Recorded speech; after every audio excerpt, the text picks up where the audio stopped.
Hey, today I'm going to be showing you this sump pump. So if you have a situation where you have maybe a basement that's flooded, or you need to get water out of a big place like a pool or something like that, or there's flooding, or you have like a sewage situation, it's gonna be perfect for just taking water out of this place and then taking it somewhere else essentially. So I want to tell you right away that you'll need some additional parts with this to make this all work. You'll need to tie it into your plumbing essentially, and you have all the information that you need to be able to make this work. So if you're buying this, you may already know exactly what you might already have the parts, you're just looking for a new one. But what I was going to show you real quick is this is kind of your setup here.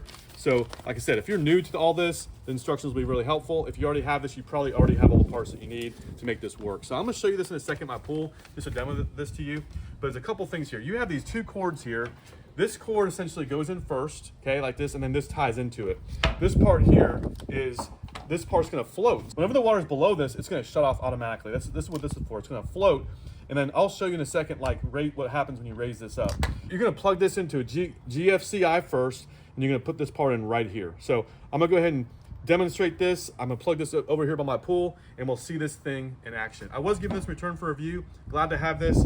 Okay, I have this plugged in now, and I wanted to show you this float here. So what's gonna happen is when this is in the water, it's gonna be like this, okay? So it's gonna be in the water. As soon as the water level goes down, it's gonna drop, and it's gonna naturally turn off at that point, okay? So that's how it works. So that way it's not gonna keep running when the water level is too low. So that's great to have that automatic shut off. Okay, so let me go ahead and put this in the water. I'm gonna go ahead and put this in my pool here, and we'll see how this operates. Now, I obviously know how my plumbing here, but you'll see that there's gonna be water coming out of this right here, this part right here. And then this is gonna be where your plumbing is going to be tied into this, right? And I showed you already, you have your adapter, you're going to have your PVC pipe over here, and this is going to be taking the water somewhere else away from this area here. So I'm going to go ahead and drop this in the pool, and we'll see how it works.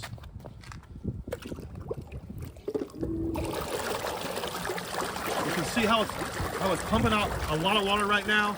You can see this float is on top of the water, and it's really pumping out really nicely. So this is how it works. Look how powerful this is. This is a 1/2 horsepower pumping out this water. So you can see how much water it's going to be able to pump out if you've got the pipes attached to it. So really impressed with just how much volume of water this is pumping out.